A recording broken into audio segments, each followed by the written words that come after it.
National Colored Congress President and Member of Parliament Fadiel Adams has emerged as the central figure behind the now discredited IDAC prosecution of senior crime intelligence officers. Adams laid the initial complaints that set the investigation in motion, relying on what he said were classified crime intelligence documents anonymously left at his parliamentary office. Those allegations ultimately triggered high-profile arrests. Now, with the charges withdrawn and the credibility of the investigation in tatters, attention is shifting to Adams himself and to the mysterious documents that started it all. Evidence leader Advocate Mahlape Sello put a pointed question to the now former IDAC head Andrea Johnson when he appeared this week. If those documents were indeed genuine classified crime intelligence records, why should the legal principle that applied to Major General Madondo, who IDAC accuses of not having a security clearance to access secret documents, not also apply to Adams? Why use documents that were illegally obtained? Adams has publicly acknowledged that he relied on what he believed were classified crime intelligence documents when laying his complaints. In this episode, I examine Adams's role in the crime intelligence saga, the unanswered questions surrounding documents that triggered the investigation, and the dangers that arise when politicians become active participants in internal police power struggles. Hello everyone, welcome back to Joe Talks Politics. I am your host, Joseph Musia. Let's get right into this.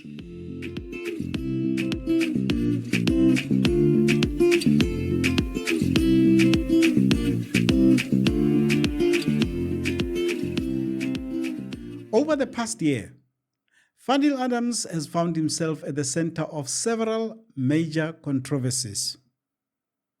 His most significant controversy concerns the crime intelligence saga, where he laid complaints against senior crime intelligence officials after receiving what he says were anonymous documents that he believed implicated them in criminal conduct. Those complaints led to a high-profile IDAC investigation and the arrest of several senior police officers. During his appearance before Parliament's ad hoc committee, Adams acknowledged that at least one of the documents appeared to be classified and confirmed that he deliberately did not verify their authenticity before opening criminal cases, arguing that it was for the police to determine whether the allegations were genuine. Those admissions have since become central to questions about his own role after the prosecution against the crime intelligence officials collapsed and the Madlanga Commission exposed serious weaknesses in the investigations. But with the charges now collapsing and key concessions emerging before the Madlanga Commission, attention is increasingly turning to Adams himself and the documents that triggered the entire investigation. To understand why this matters, it is important to understand what IDAC is. The Investigating Directorate Against Corruption, IDAC, is an extremely important tool in the hands of the state to fight corruption. It was created to provide South Africa with a permanent specialized anti-corruption unit within the National Prosecuting Authority, or the NPA. It replaced the Temporary Investigative Directorate, or ID, which had been established by presidential proclamation in 2019. IDAC's primary mandate is to investigate and, where appropriate, prosecute serious, high-profile, and complex corruption, commercial, and financial crimes. So this body mustn't be just beyond reproach. It has to be seen to be beyond reproach.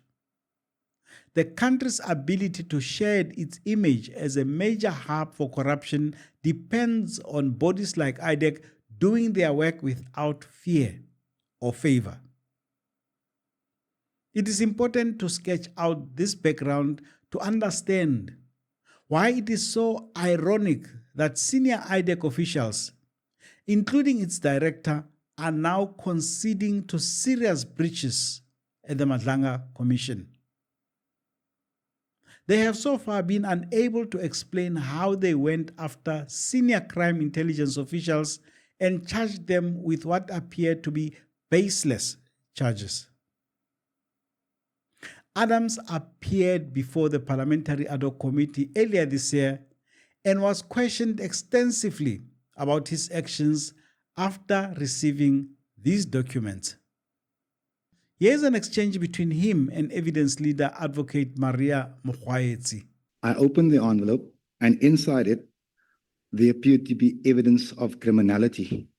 And it was evidence that was implicating some very senior people within the SAPS. There was one name that I knew and others that I didn't.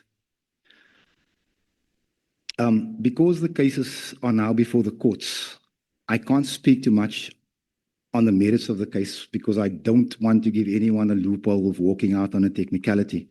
But I was unsure as to what to do with the documentation. Remember that there was no JSCI at the time.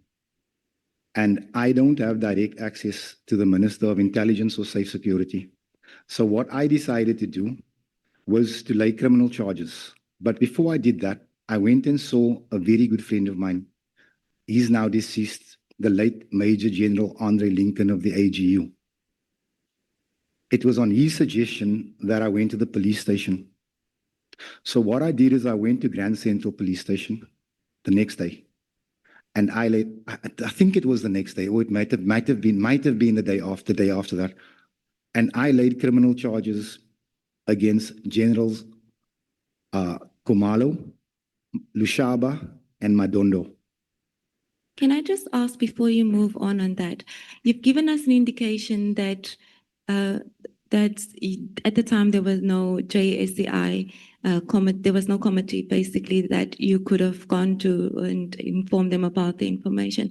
So it seems that you were clearly aware that the information was classified. But you also say in your statement that you were not sure whether these documents are fraudulent. So the question that immediately comes to mind is, why did you not, one, make an effort to first verify whether these documents were in fact valid? And secondly, regardless of whether these documents are authentic, why did you not first investigate who did that, who placed the documents there? Because these are classified documents. Can I answer? Thank you, Advocate. Only one of the documents was marked classified. Only one. I think there were 4. I'm not an investigator. Just like General Khumalo is not an investigator, just like General Mkwanazi is not an investigator. That's why we have investigators. If I was to investigate this thing, I'd probably bark up the wrong tree. I gave it to the experts, the South African Police Services. What I did is I opened the docket. The officer that took the docket from me asked me for the evidence because I gave a lengthy statement. I said, no, I will give it to the investigating officer when he calls. Because I didn't want to hand classified information to just anybody. In the exchange above, Adams states clearly that one of the documents was marked classified. Yet he went ahead and used its contents to lay charges against senior police leaders. It is in this context that Advocate Mahlape Sello at the Madlanga Commission asked Johnson about the logic of charging General Madondo. I'm at paragraph 3. We know the complaint is that she got this lateral transfer without a top secret clearance certificate. At paragraph 3 states, Madondo poses a risk to CI, the SAPS, and the country. I'll skip the next sentence. The last one, I don't understand how a senior officer who cannot be trusted is able to access and be in possession of intelligence reports and documents. Now, on the basis of these allegations and subsequent investigations, then IDAC has charged General Madondo in terms of CAS 453/06/25, correct? Correct. Why I take it Mr. Adams is also being charged. What's good for the goose must be good for the gander. If General Madondo not having that clearance certificate poses a risk to CI, the SAPS, and the country, I dare say so too is Mr. Adams. You agreed that he doesn't have you're not aware of him having a top secret clearance certificate, and yet he is handling documents seemingly that come from crime intelligence and for which he doesn't have lawful access or authorized access. Once again, we are in that logical terrain where I say if we accept that General Madondo has committed a crime and poses the risk that is articulated at paragraph 3, so equally too must Mr. Adams. Logic would dictate for me unless I'm persuaded otherwise. No, logic dictates correctly. Yeah, correct. So we can expect IDAC to act at least on their very whistleblower on this part, on this point. If I speak under correction. Absolutely. But he is arrested, I think, amongst others, for this contravention. By IDAC? Not by IDAC. No, it's Yes. IDAC. Remember, Yes. it's IDAC who sought to arrest General Madondo. Yes. And this is part of the same investigation. It's facts Absolutely. flowing from the same investigation.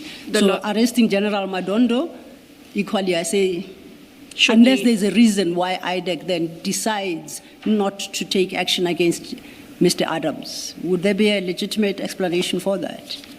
No. What is happening here is that an important state institution has been repurposed to serve interests other than law and order. Hardworking police officers are removed from the scene, and instead of detecting, preventing, and fighting crime, they are tied up in endless court appearances.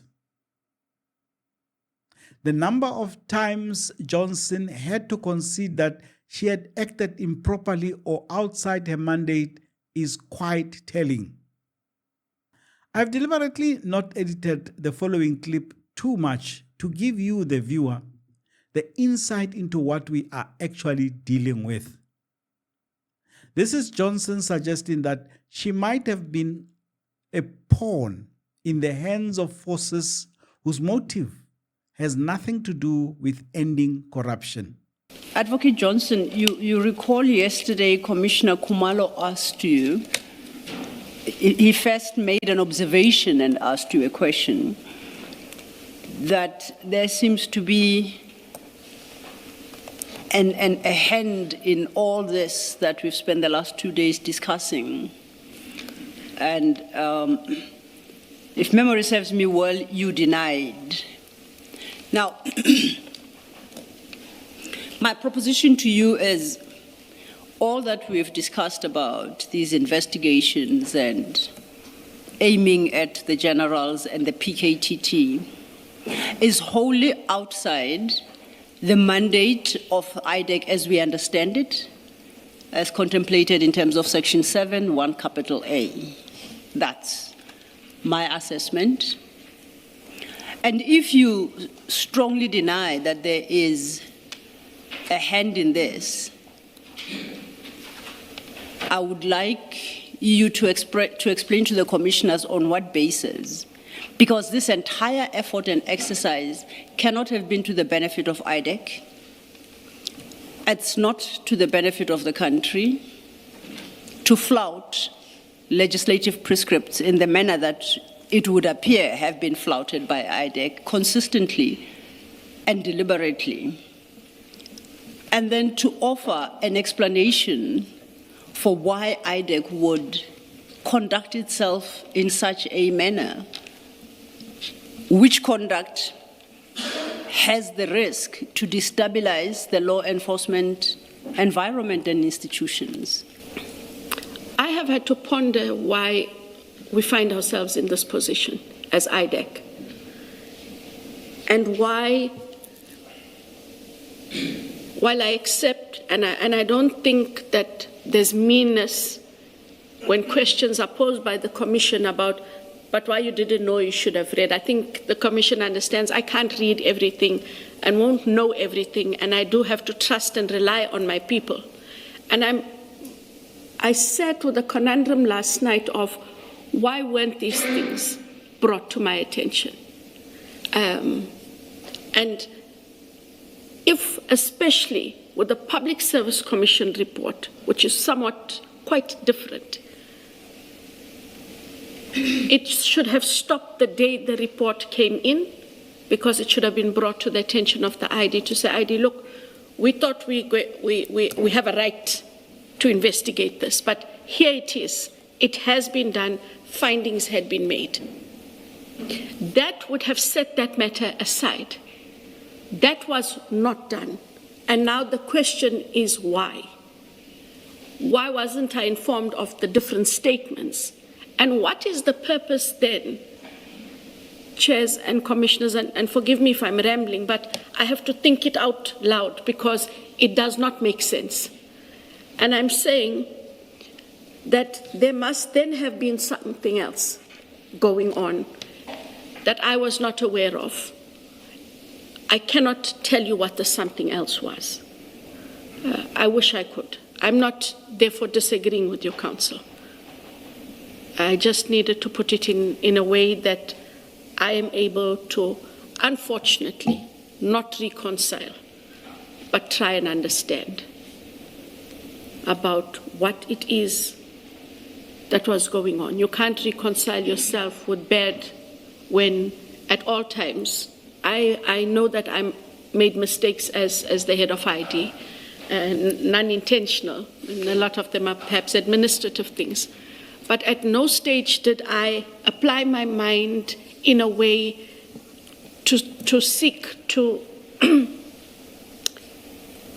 to vilify anyone. And so when you don't always have the full knowledge of things, I think the challenge I sit with commissioners is, how will we as IDAC? IDAC will only be 2 years old on the 19th of August. And as a young institution, what will be the mechanisms that have to be put in place for these underlying hands, persons and personas not to have the kind of influence there seems to have been had? I'm unable to take it further than that. What could the something, as you put it, possibly have been? Surely you must have your ideas. Because one could easily say it was improper motives. But I'm not necessarily suggesting that. I want your own thoughts. What could the something possibly have been? The something, Commissioner, I take it also from my time at the DSO, the Scorpions as they were. A lot of the times, and history had shown that, you find that staff get overzealous in wanting to present their case.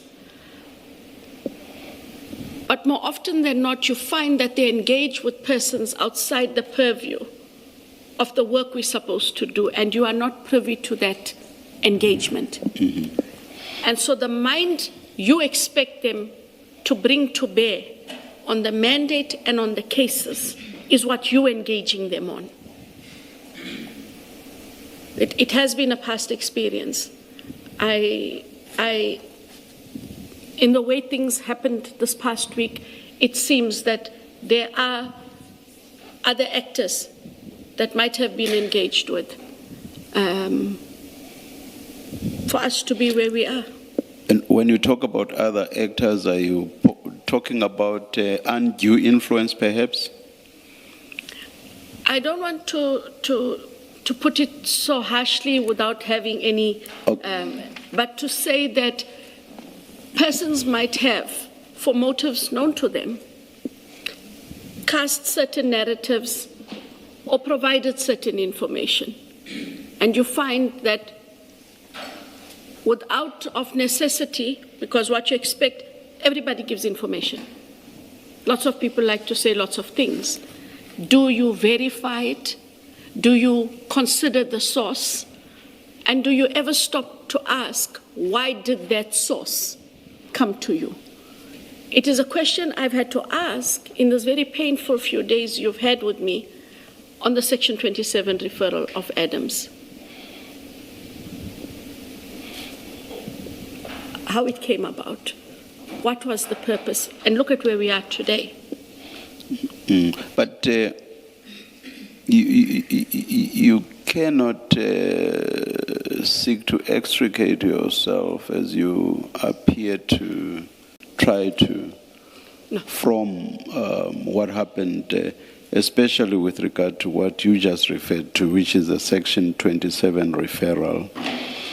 That was there for you to see, and right from the first day, we took you through that document, and you agreed when I suggested to you that it had open quote nothing close quote. You accepted that when I so suggested to Correct. you. So you cannot seek to say others may have acted wrongly. I will say to you, you too acted wrongly. And if there are questions to be asked about why, those must relate to you as well. Correct. On a document or on an affidavit that had nothing except for factual conclusions, you acted. It had to be your decision, you as the head of IDAC. It had to be your decision, and indeed it was, for any investigation to have gone on in the first place. Cut a long story short, I do not understand why you would want to blame others. As it should have, the buck stopped with you. And indeed, from where I'm sitting, it did. And that is why, as I was carrying on with the Adams matter, that brought starkly home, from start to finish, the responsibility across the board. Yeah. In the first two instances, there are different instances that I used, as I hadn't been aware of them. But I sit here today knowing that I have to take responsibility for all the actions that flowed, intentionally or unintentionally. And I will be judged for those actions. Yes, but why I'm going back to where we started on the first day of your testimony is because in the context of blaming others, you are referring to the Section 27 affidavit. And it is in that context that I say you cannot blame others. It is my responsibility. It is and it was your responsibility. I accept that, Chair. Thank you. Adams is not a civil servant or government official. He is an elected member of parliament. Unlike Andrea Johnson, who has lost a job, unlike Senzo Mchunu, Fani Nkosi, Firoz Khan, Julius Mkhwanazi, and others who have been suspended and could lose their jobs, there is a much slimmer chance that Adams will face significant sanction. But this does not diminish the significance of the harm his alleged actions have caused. That is perhaps the greatest danger exposed by this saga. Politicians occupy a unique position in a constitutional democracy. They are elected to exercise oversight over the executive, scrutinize the work of state institutions, and hold public officials accountable. They are not investigators, prosecutors, or intelligence officers. When elected representatives become active participants in criminal investigations or internal battles within law enforcement agencies, the line between legitimate oversight and political interference begins to blur.